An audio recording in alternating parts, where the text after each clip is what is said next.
Okay, so linear equations and linear graphs. So firstly we'll get this equation, y is equal to x plus 1. So this x is called independent variable, then y is called dependent variable. Now we have to understand, plotting means we typically plot curves in xy plane. So this will tell you should have x and you should have y to plot. So if you plot this one, it should be like this. Now what if I give you this? 0 is equal to x plus 1.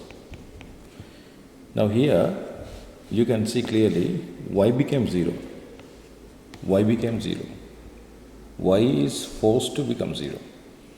Then you have x only. So you can't essentially plot this one, right? I will come to that. You can sort of visualize it, but not like y is equal to x plus 1. You can't plot, right? You can solve this one.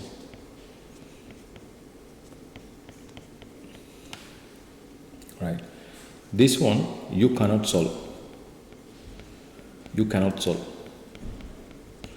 Now this difference we have to really understand. Note,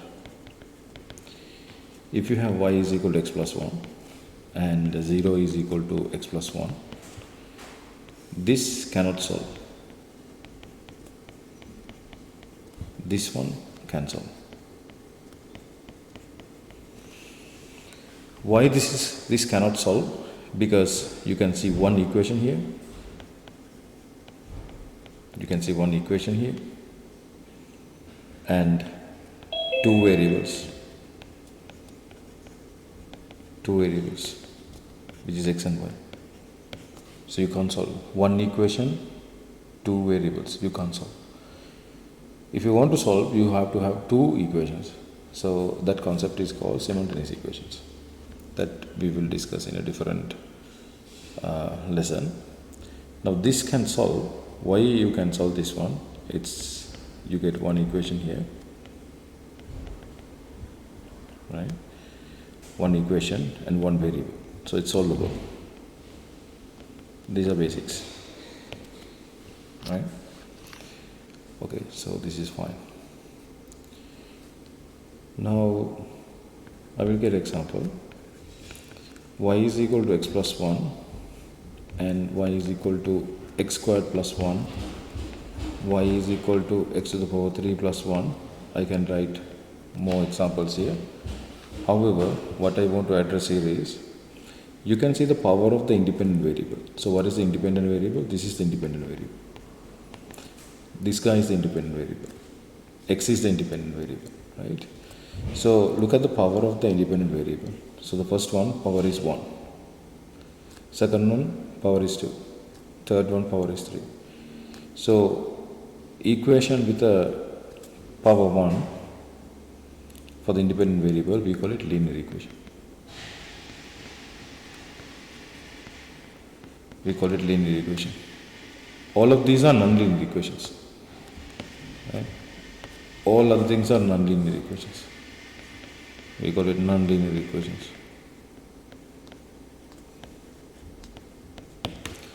Right. So today's topic is linear equations. So if it is a linear equation, always you look into. So when it comes to linear equations, all the linear equations have power 1 for the independent variable, right? So today we are going to talk about linear equations. So the general form of a linear equation is,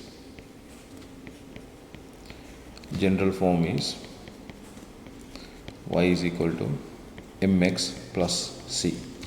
Now you understand this is x to the power 1 here. That's why it is linear.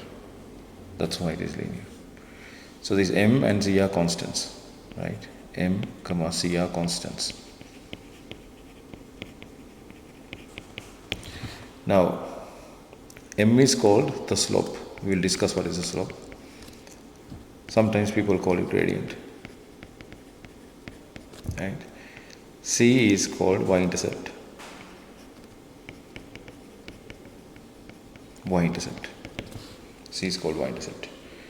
So if you want to visualize it, can you visualize it? Yes, you can, because you have x here, y both you have there. So then you can visualize this. So it should be like this. This point, y-intercept is C. If you find the slope, I will teach you how to find the slope in a bit. Slope is equal to m. So this is the structure. Now, how to find the slope?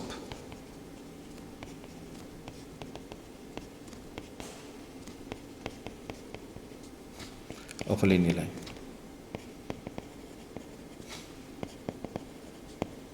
Right? So you have a linear line like this. Suppose you have two points. Coordinate would be A and B, P and Q. Then suppose this is A and B points.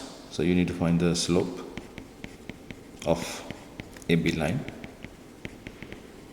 Right? I would say M, AB, subscript. That would be y difference divided by x difference. So now y difference is going to be q minus b, x difference is going to be b minus a. So that's the slope. Right? So if you want to find the general equation of this one, general equation is y is equal to mx plus c. Now you know what is c, right? So that would be y is equal to m is going to be q minus b divided by p minus a, x plus c. Right? Now this is very important to understand. The next step would be finding c. How to find c? C is the y-intercept. So if you visualize it, it looks like this. So this is my xy plane. You are going to extend this. When you extend, you have a y-intercept, and that is c. So we need to find the c coordinate, what that c value is, right? To do that, we do the following. Note. You have a line like this, and the equation of this line is y is equal to, suppose, x plus 3. There is a point here on the line, right? Suppose that point is 1, 4. There is another point here. Suppose that point is 2, 7. Right? There is another point here. Suppose that point is 3, 6. Now you can see these two of the points are on the line. The other point is not on the line. 2, 7 is not on the line. So the concept what I'm going to explain to you is very important. I'm going to say this is ABC points, right? We can say A, C points satisfy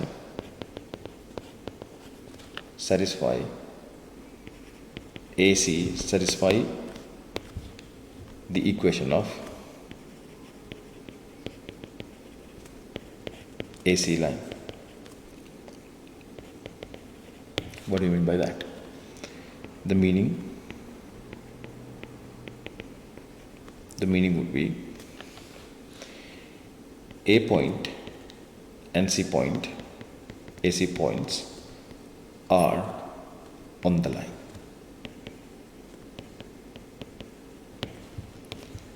On the line. Very important. Right? Very, very important. Next point. B point is not on the line. So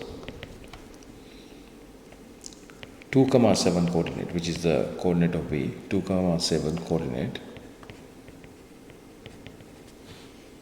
does not satisfy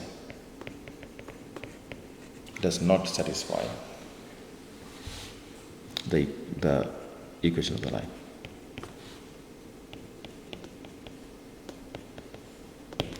This is very important. Okay. Now, next would be, what do you mean by satisfying a equation of a line, right? What do you mean by satisfying? Mathematically, what do you mean by satisfying? What do you mean by satisfy? The meaning of this would be 1, 4 or 3, 6 coordinate should be able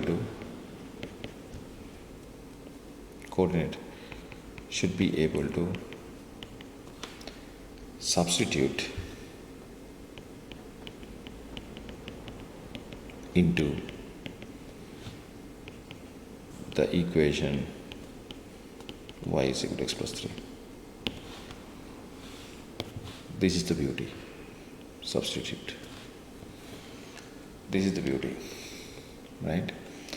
Now, how we are going to apply this concept to this question? Let me explain to you. Now, you can see A and B, which means point A and point B, both of the points are on this line. Simple. Then we say AB coordinate and PQ coordinate satisfy the equation of this line. That means AB coordinate or PQ coordinate, you should be able to sub in. Okay, if I do it slowly, I can choose any. Suppose I'm going to choose this. X is going to be this, Y is going to be this. So I should be able to replace this X by A and then replace Y by B.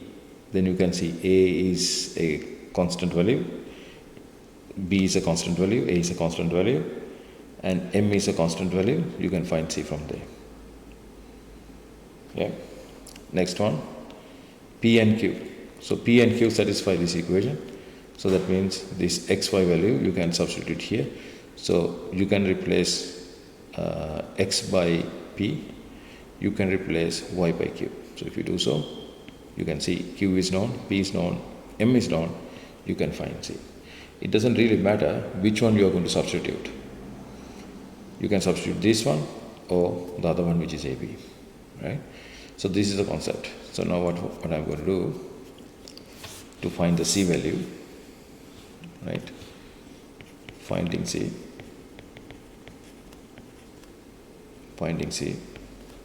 So we know that y is equal to, what was that? Q minus B divided by, next one is P minus A, X plus C. So now we understand A, B point and P, Q point, both will satisfy this equation. So I'm going to pick this one. If you want, you can pick PQ, doesn't really matter. So I'm going to pick A and B and then substitute here. So Y is going to be B, this is going to be Q minus B divided by P minus A, then X is going to be A plus C. So now you can see B is a constant, non-constant from the coordinate. P, Q, B, A, all of these things are known, A also known, so you can find C from there. Yeah? So now you're going to subject C. If you subject C, it's going to be B minus Q minus B divided by P minus A. So that is your C. So now if you want to find the equation of the line, what you can do is, you can substitute this one back into the equation and then you get the full equation of the linear line. So it would be y is equal to, so this part is just copy pasting, plus C would be B minus q minus ba. So it's purely copy pasting b minus a. So that's going to be the answer. Now if you carefully look into this, you can see this term is your c term, and when you go to the values here, b, q, b, a, p, a, they all are constants. So indeed that is what we are expecting. And if you look into the m, so this is the m value, right? So you can see q, b, p, a, all of them are constants. So m is a constant, and that constant is called the gradient or the slope. Now what are the variables here? X and y are the two variables, right? Okay guys, so we found in general how to find the equation. Now suppose you have a linear equation like this: y is equal to m1x plus c1. What do you mean by this c1? So you have to draw the Cartesian plane. Not necessarily, you can visualize it if you want, right? So this would be c1. Then there will be another one. For example, say there is another line like this, right? This line which is perpendicular to y is equal to mx plus c1 line. Suppose this one is y is equal to m2x plus c2. c2 means the y-intercept here. This is c2. m1, m2 are the slopes, right? So after this I will discuss what is slope, how to visualize it and all those things, right? How to find the slope you know already.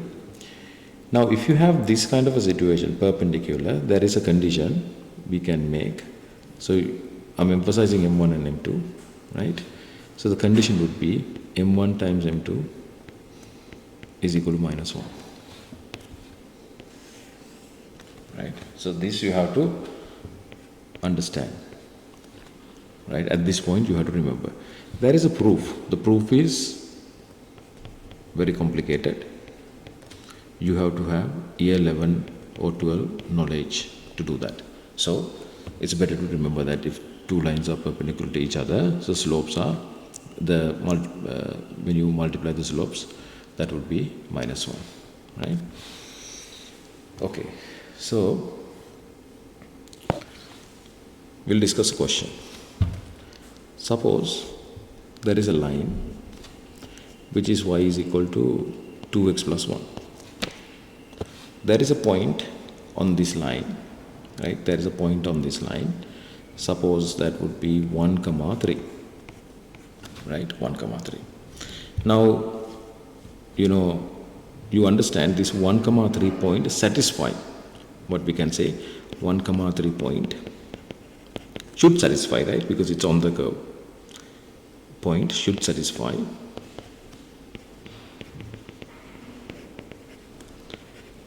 y is equal to 2x plus 1. Let's see how that works. So you get y is equal to 2x plus 1. So x would be 1 here, y would be 3. What I'm doing here is I'm going to apply this one here, right? So y is equal to 3. Now you get 2 times 1 plus 1. So you get 3 is equal to 3, correct. So that means 1, 3 point satisfy y is equal to 2x plus 1 linear line. All good. So we understood that. Now the question is not that. The question is find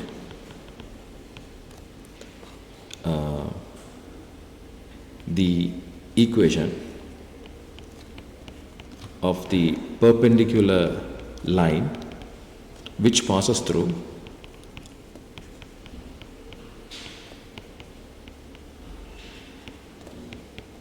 one, 3.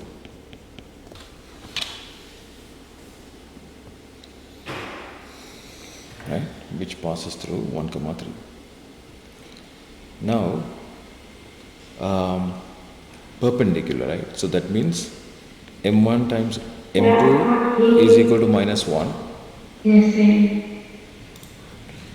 m1 times m1 times m2 is equal to minus 1 should satisfy.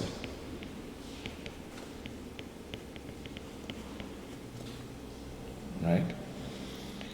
So suppose this is M1, so the perpendicular line should be this,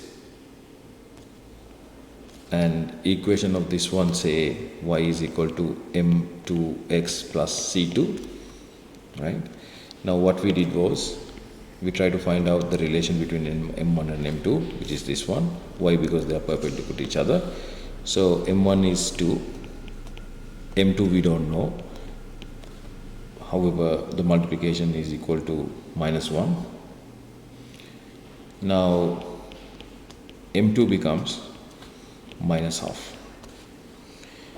right? So m2 becomes -12. So what I'm saying, the equation of this guy, right? Equation of this guy is y is equal to m2x plus c2. We found m2 to be -12. Then what we can do is we can just write it. Just copy that here, right? Okay. Now the next goal is to find C2, right? Need to find C2. Now we have to really understand, to find C2, what we did before, we gave a substitution to x and y. We gave a substitution to x and y. Understand it very clearly. Then we can't just give a substitution to x and y. The x and y values should satisfy the equation. That means x and y values should be on the curve. So now we have to find any given x and y value which is on the curve. So curve means this one. Which coordinate is given on the line? This one, right? 1, 3. Now it is true that for blue line also 1, 3 will satisfy. It is true. For the red one also 1, 3 will satisfy. That means 1, 3, this point is a common point no matter what line you choose, and that you can obviously see here, right? So it is not rocket science now. So what we say now, 1, 3 point satisfy both red and blue lines, right? Red and blue lines, right? So now we are interested in the red one. So what we do, y is going to be 3, so 3 is equal to -12, x is going to be 1, c2. So c2, 3 plus half, so it's going to be 7 divided by 2 is equal to c2. All good. So now we found c2. Now we can write down this equation, y is equal to -12 x plus c2 is going to be 7 divided by 2. That's the answer.